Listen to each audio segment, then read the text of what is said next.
नमस्कार, बुलेटिन में आपका स्वागत है। मैं हूं आपके साथ जीनत सिद्दीकी। शुरुआत करते हैं खबरों की। उत्तराखंड के गांव में कोरोना संक्रमण की वजह से हालात इतने खराब हो चुके हैं कि प्रदेश के कैबिनेट मंत्री हरक सिंह रावत सोमवार को रो पड़े।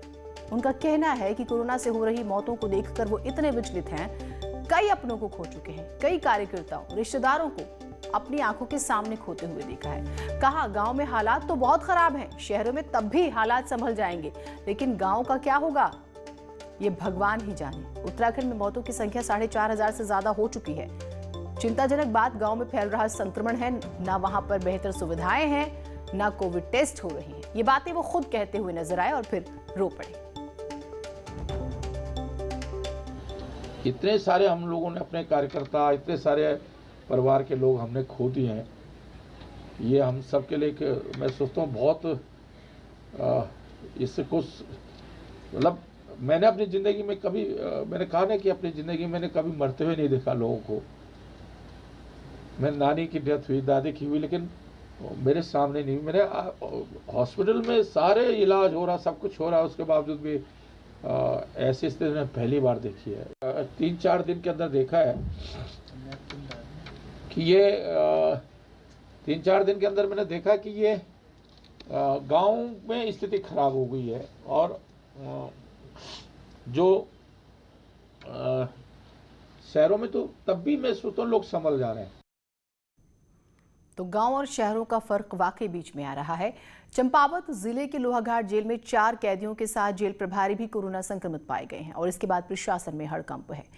लोहाघाट अस्पताल के सीएमएस का कहना है कि स्वास्थ्य विभाग की टीम ने 3 दिन पहले 37 कैदियों के सैंपल लिए थे, जिसमें 4 विचाराधीन कैदियों के साथ जेल प्रभारी भी पॉजिटिव पाए गए। 4 कैदियों को होटल में आइसोलेट किया गया है। अनुसार हमने बंदी गृह में सैंपलिंग कराई थी, जिसमें हमने 37 लोगों के जो वहाँ कैदी थे उनकी सैंपलिंग की। एक जेलर साहब की सैंपलिंग की थी, जिसमें बंदियों में लगभग 4 पॉजिटिव आए हैं आरटीपीसीआर और 1 जेलर साहब पॉजिटिव आए।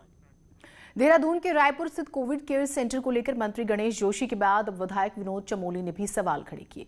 कोविड केयर सेंटर में अब तक हुई 27 मौतों को अधिकारियों की लापरवाही बताते हुए विधायक ने कहा है कि एक-एक मौत की जांच होनी चाहिए और इसके लिए जिम्मेदार अधिकारियों पर हत्या का मामला दर्ज होना चाहिए। हेल्थ सेक्रेटरी अमित नेगी का कहना है कि सभी सीएमओ को कड़े निर्देश जारी किए गए हैं कि मौतों को छुपाया ना जाए। रायपुर कोविड सेंटर की मौतों पर रिपोर्ट मांगी गई है। जो अधिकारी उस सेंटर को देख रहे थे, क्या उन पर इसकी जिम्मेदारी फिक्स नहीं होनी चाहिए? या जो लोग मरे हैं, अगर उनकी लापरवाही के कारण मरे, इसकी जांच हो तो क्या उनके ऊपर हत्या का मामला नहीं चलना चाहिए? हॉस्पिटल्स ने देरी करी है डेटा अपलोड करने में, जो कि बहुत उचित नहीं है और हमने अकॉर्डिंगली, आपने देखा भी होगा, बहुत स्ट्रिक्ट और स्टर्न शासन की तरफ से एडवाइजरी हमने जारी करी है समस्त चीफ मेडिकल ऑफिसर्स के लिए और इन समस्त जितने हमारे चीफ मेडिकल सुपरिटेंडेंट हैं कि यदि इस प्रकार की देरी फर्दर कभी हमारी नॉलेज में आती है तो बहुत स्ट्रिक्ट एक्शन उन सबके अगेंस्ट इनिशिएट। उत्तराखंड में कोरोना के एक्टिव केस कम हो रहे हैं, लेकिन सच्चाई ये है कि टेस्टिंग भी कम हो रही है। हालात ये है कि बीते 16 दिनों में अकेले देहरादून और 9 पहाड़ी जिलों में करीब बराबर टेस्टिंग हुई है।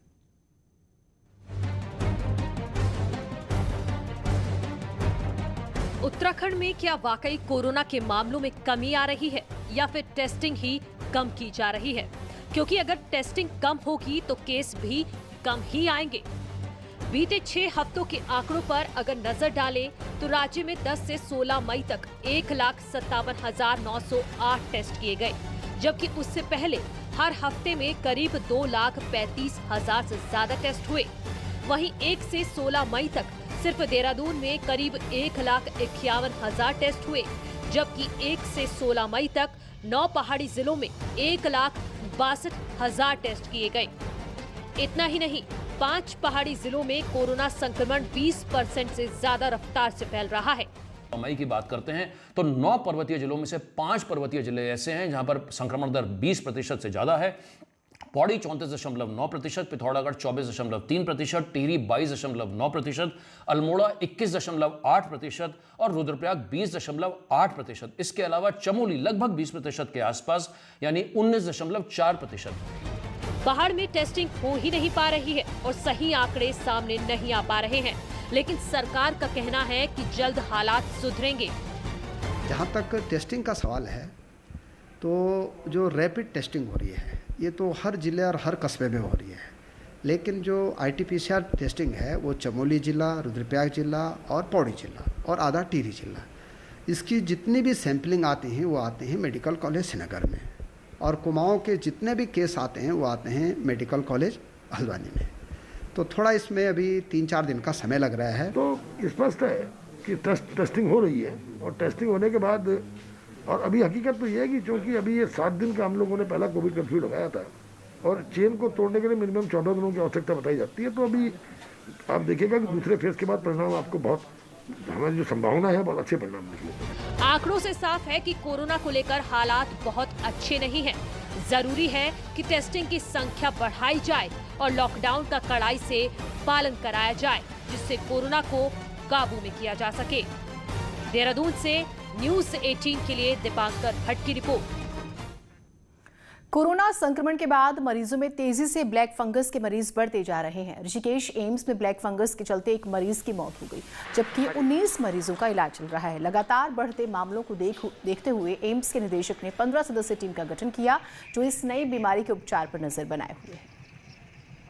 सदस्यीय 15 डॉक्टरों की एक टीम गठित की गई है, जो इन म्यूकोमाइकोसिस के इलाज को निगरानी करेगी। इस समय 19 मरीज हैं, 12 उत्तराखंड से हैं और 7 उत्तर प्रदेश से हैं। ऋषिकेश एम्स में रविवार को एक ब्लैक फंगस की वजह से मौत हो गई है। 10 से ज्यादा मरीजों का इलाज चल रहा है, जिससे अब राज्य सरकार की मुश्किलें बढ़ गई हैं। राज्य सरकार बचाव की तैयारी कर रही है, दवा के इंतजाम में जुटी हुई है और लोगों से ना घबराने की अपील कर रहे हैं। डॉक्टरों का भी कहना है कि घर में रह रहे लोगों को ब्लैक फंगस का खतरा कम है। आवश्यक मेडिसिन है, उसकी डिमांड भी हमारे स्वास्थ्य विभाग के अधिकारियों ने कर दी है। शीघ्र ही वो बीमारी पहुंच जाएगी, क्योंकि ये बहुत ही ज़्यादा घातक है और सरकार पूरी तरह से अपने जनता को जो है स्वास्थ्य सुविधा देने के लिए कटिबद्ध है। उसके लिए हम पूरा प्रयास कर रहे हैं। चीज़ हम बचाव कर सकते हैं वो तो एक तो मरीज की जो हाइजीन है, फेशियल हाइजीन, ऑक्सीजन का जो ह्यूमिफाइडर है, ह्यूमिडिफायर है, उसके पानी को चेंज करते रहना, और जो है मास्क की सफाई भी सिखाना मरीज को या खुद करके देना। कोविड के बीच ब्लैक फंगस जैसी बीमारी से निपटने के लिए चंपावत प्रशासन तैयारी में जुटा हुआ है। डीएम विनीत तोमर ने कहा, मेडिकल स्क्रीनिंग कमेटी में इस बीमारी को लेकर समीक्षा की जा रही है। साथ ही स्वास्थ्य विभाग को दवाइयों और इलाज से जुड़ी जरूरतों पर समय से तैयारी करने के निर्देश भी दिए गए हैं।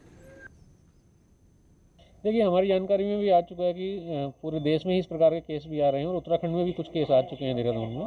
तो हमने भी अपनी मेडिकल टीम में एक प्लानिंग कमेटी बना रखी जो डेली शाम को बैठती है। उसको आप निर्देशित करेंगे कि वो इसमें जो है विचार करें, विमर्श करें और देखें कि किस तरह से इसमें जो है हम ट्रीटमेंट कर सकते हैं। तो क्या मेडिकेशन की आवश्यकता होगी, क्या हमारे उपलब्ध सामग्री हैं, क्या हमें खरीदनी रहेंगी उसमें। उत्तराखंड के दूरस्थ क्षेत्रों में बेहतर मेडिकल सुविधा देने के लिए ऋषिकेश एम्स में गरुड़ टेलीमेडिसिन सुविधा आज से शुरू की गई, जिसका उद्घाटन सीएम तीरथ सिंह रावत ने किया।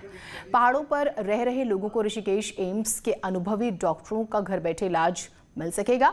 मुख्यमंत्री ने गरुड़ सेवा से पहाड़ी क्षेत्र को बेहतर चिकित्सा सुविधा मिलने की उम्मीद जताई है। कोविड में किसी को लाना और उसके साथ उसका उपचार होना, ये अपने आप में बड़ी समस्या हो सकती है। ऐसे में यदि टेलीमेडिसिन का काम हमारे इस एम्स के उन युवा डॉक्टर्स के द्वारा, स्टाफ के द्वारा शुरू किया गया है, मैं उसके लिए उनको बधाई दे रहा हूं और माननीय मुख्यमंत्री जी का आभार भी। राज्यसभा सांसद अनिल बलूनी की पहल पर उत्तराखंड को जो ऑक्सीजन कंसंट्रेटर मिले, उनमें से 5 गैरसैंण और 5 चौखुटिया को दिए गए हैं। बीजेपी के राष्ट्रीय मीडिया टीम के मेंबर सतीश लखेड़ का कहना है कि चौखुटिया और गैरसैंण दोनों रिमोट इलाके हैं। उन्होंने अनिल बलूनी से आग्रह किया था इन इलाकों की भी मदद होनी चाहिए।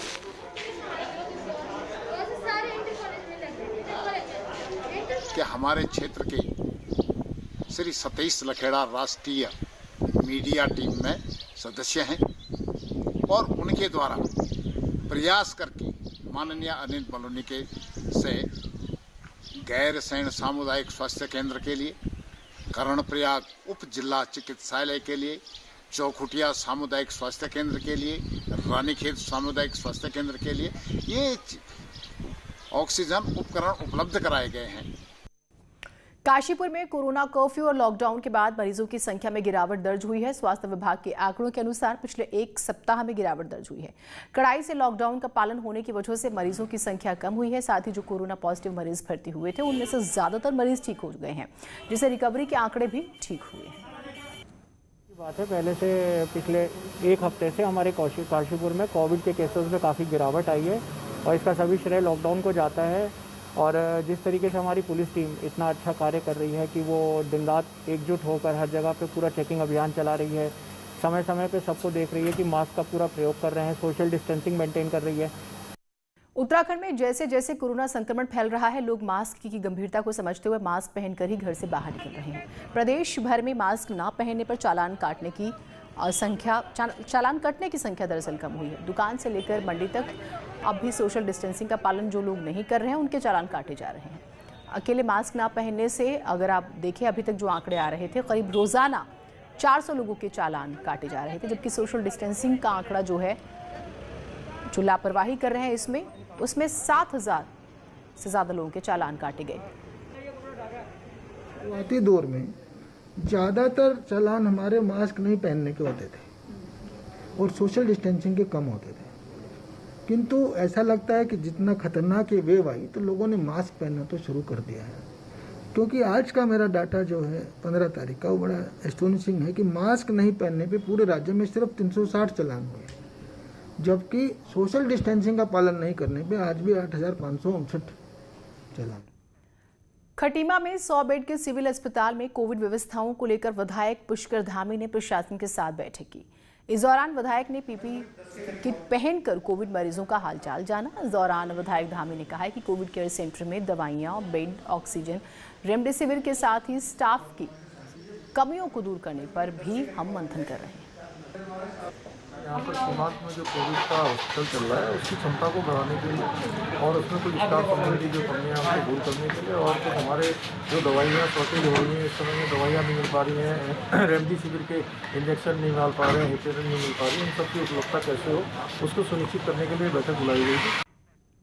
टिहरी विधायक धन सिंह नेगी ने जिला अस्पताल बौराड़ी जौलीग्रांट का निरीक्षण किया और जौलीग्रांट प्रबंधन से स्वास्थ्य सुविधाओं की जानकारी ली। जिला अस्पताल बौराड़ी से आम मरीजों को रेफर किए जाने की शिकायत के बाद विधायक जौलीग्रांट अस्पताल पहुंचे और 15 दिनों की OPD delivery, x-ray, ultrasound, refer cases का ब्यौरा मांगा। 1 से 15 तारीख तक कितने यहाँ सीजनल ऑपरेशन हुए हैं, कितने यहाँ सामान्य ऑपरेशन हुए हैं, कितने यहाँ डिलीवरी हुई है और टोटल 1 से 15 की ओपीडी कितनी है, इसकी रिपोर्ट सीएमएस साहब शाम तक मुझे देंगे। बाजपुर की राम भवन धर्मशाला में वैक्सीनेशन का काम शुरू किया गया। इस दौरान लोगों से सोशल डिस्टेंसिंग के साथ ही बैठने और जरूरतमंद को ऑक्सीजन दिए जाने की भी व्यवस्था की गई। मंत्री यशपाल आर्य ने शनिवार को सामुदायिक स्वास्थ्य केंद्र में निरीक्षण के दौरान अव्यवस्थाओं की वजह से वैक्सीनेशन का काम कर रहे भवन धर्मशाला में इसे शुरू करने के निर्देश दिए हैं। के बीचों बीच राम भवन धर्मशाला में हमने 45 साल से वर्ष के ऊपर कोविशील्ड वैक्सीन पहली डोज या दूसरी डोज लगवाने का कार्यक्रम शुरू किया और इसके अलावा फ्रंट लाइन वर्कर जो है उनको भी लगेगा। इसमें लोगों में उत्साह देखने में आया है, लोगों को जल्दी ही पहुंचने में। उत्तराखंड पुलिस ने 55 साल से ज्यादा उम्र के पुलिसकर्मियों की अब कोविड ड्यूटी नहीं लगाई जाएगी। इसके साथ ही गर्भवती महिला कर्मियों और जिन महिला कर्मियों का बच्चा 1 साल से छोटा है उनकी भी कोविड में ड्यूटी नहीं लगाई जाएगी। ये फैसला लिया है। पुलिस कर्मियों को कुछ राहत दी गई है उम्र के लिहाज पर। महिलाओं को खासतौर से अगर वो गर्भवती हैं तो, और अगर उनका बच्चा 1 साल से छोटा है तो। उत्तराखंड में बुधवार और गुरुवार को भारी बारिश और तूफान का अलर्ट जारी किया गया है। राज्य के 8 जिलों में अलर्ट जारी हुआ है। राज्य आपदा प्राधिकरण ने एजेंसियों को अलर्ट कर दिया है। देहरादून, नैनीताल, चमोली, उत्तरकाशी, रुद्रप्रयाग, पिथौरागढ़, टिहरी, बागेश्वर जिले में मौसम खराब हो सकता है, ये अलर्ट किया गया है। तो 18 तारीख को उत्तराखंड के जो पर्वतीय क्षेत्र है वहाँ पे अनेक स्थानों तक में हल्की से मध्यम वर्षा मिलने की संभावना है। 19 और 20 तारीख को वर्षण और अधिक बढ़ सकता है। तो 19 और 20 तारीख को उत्तराखंड में अधिकांश स्थानों पे हल्की से मध्यम वर्षा और गर्जन चमक के साथ वर्षा की संभावना है। हरिद्वार के देहात पथरी थाना क्षेत्र में अवैध संबंधों का बेहद चौंकाने वाला मामला सामने आया है, जहां एक पत्नी ने अपने दूध वाले प्रेमी के साथ मिलकर अपने पति की हत्या कर दी।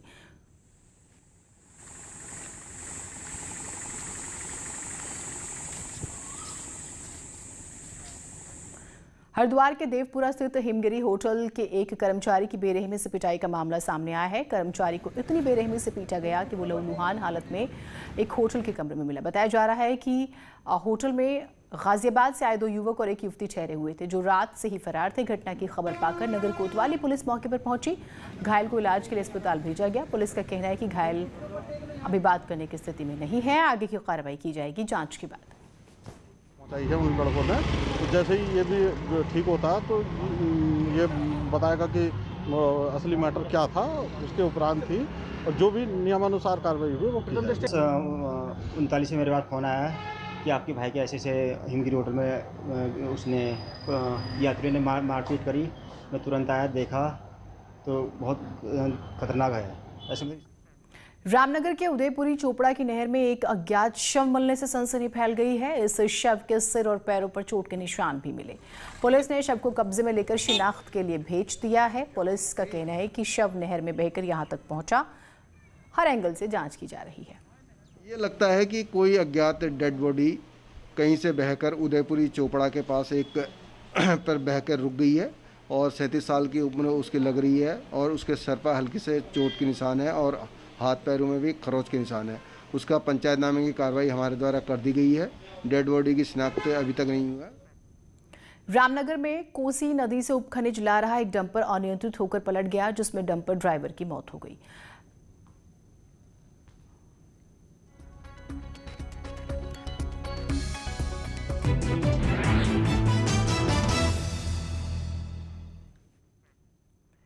ब्रेक के बाद स्वागत है आप सभी का। 11वें ज्योतिर्लिंग बाबा केदारनाथ के कपाट आज खुल गए। सुबह 5 बजे मेष लगन में विधि विधान से बाबा के कपाट खोल दिए गए। कपाट खुलने से पहले आज सुबह तड़के 3 बजे से बाबा केदार की विशेष पूजा की गई। इस बार कोविड नियमों की वजह से सीमित लोग ही इस ऐतिहासिक पल के गवाह बन सके। मंदिर में सिर्फ रावल, तीर्थ पुरोहित, पंडा समाज और हकूकधारियों को ही पूजा अर्चना की इजाजत थी। इस बार केदारनाथ में पहली पूजा पीएम नरेंद्र मोदी की ओर से की गई और कोविड महामारी से भारत और दुनिया को निजात दिलाने की मन्नत मांगी गई। महामारी की वजह से सबको दर्शन नहीं मिल रहे हैं। हम सबसे पहले जब कपाट खुल गए हैं, कपाट खुलने के बाद सबसे पहले यही संकल्प किया है भगवान केदारनाथ जी से, हे भगवान, हे भोलेनाथ, हे परब्रह्म परशु कैलाशपति, इस दुनिया में जो आए हुए ये महामारी है, बीमारी है, ये जल्दी से इस दुनिया से चले जाए। ब्रह्म मुहूर्त में आज कपाट एसओपी के अनुसार जो कोविड-19 की एसओपी है उसके अनुसार यहाँ पे खोल दिए गए हैं और पूर्ण तरीके से सोशल डिस्टेंसिंग और मास्क लगाने का एवं अन्य सभी चीज़ों का पालन करते हुए यहाँ पे विधि विधान के साथ आज कपाट। पंच केदारों में चतुर्थ केदार के रूप में जगत प्रसिद्ध भगवान रुद्रनाथ के कपाट आज से ग्रीष्मकाल के लिए खोल दिए गए हैं। आज प्रातः ब्रह्म मुहूर्त में द्वार पूजन के बाद वैदिक मंत्रोच्चार और पूजा अर्चना के साथ भगवान रुद्रनाथ धाम के कपाट भी खोले गए। कोविड संक्रमण की वजह से इस बार मंदिर व्यवस्था से जुड़े सीमित लोगों को ही इसकी इजाजत थी। वैसे ये भी बता दें कि रुद्रनाथ धाम में ही भगवान शिव शंकर के मुख दर्शन होते हैं और यहाँ भगवान की एकानन रूप में पूजा आरती है। कल्पेश्वरा पंच केदार समर्थनम कोटिपाद विनश्यते। 5 केदार हैं। चतुर्थ केदार भगवान का मुखारबिंद का दर्शन है। एक आनंद, चतुरानंद, पंचानंद। एक जो है मुख का दर्शन रुद्रनाथ में है, पशुपतिनाथ नेपाल में है और कैलाश मानसरोवर में है। मुखारबिंद के दर्शन भगवान चतुर्थ केदार रुद्रनाथ के ही। भगवान बद्री विशाल जी के कपाट कल यानी मंगलवार को खोल दिए जाएंगे। इससे पहले आज बद्रीनाथ के मुख्य पुजारी रावल जी की मौजूदगी में पांडुकेश्वर से भगवान उद्धव और कुबेर जी की चल विग्रह डोली आदि गुरु शंकराचार्य जी की पवित्र गद्दी और गाड़ू-घड़ी तेल कलश के साथ बद्रीनाथ धाम पहुंची। अब कल सुबह ठीक 4:15 पर भगवान बद्री विशाल जी के कपाट भी खोल दिए जाएंगे। प्रभात में यानी 4:15 जो महाराजा टिहरी के यहाँ से निश्चित हुआ है, उस मुहूर्त में भगवान के श्री कपाट खोले जाएंगे और भगवान के समक्ष दंडवत प्रणाम करके निवेदन किया जाएगा कि वैश्विक महामारी कोरोना यथाशीघ्र समाप्त हो जाए। पूर्व निर्धारित मुहूर्त और लग्न के अनुसार कल प्रातः 4:15 पर भगवान बद्री विशाल के कपाट खोले जाएंगे। एक छोटा सा ब्रेक लेना। ब्रेक के बाद देखिएगा महाबहस अजय के साथ।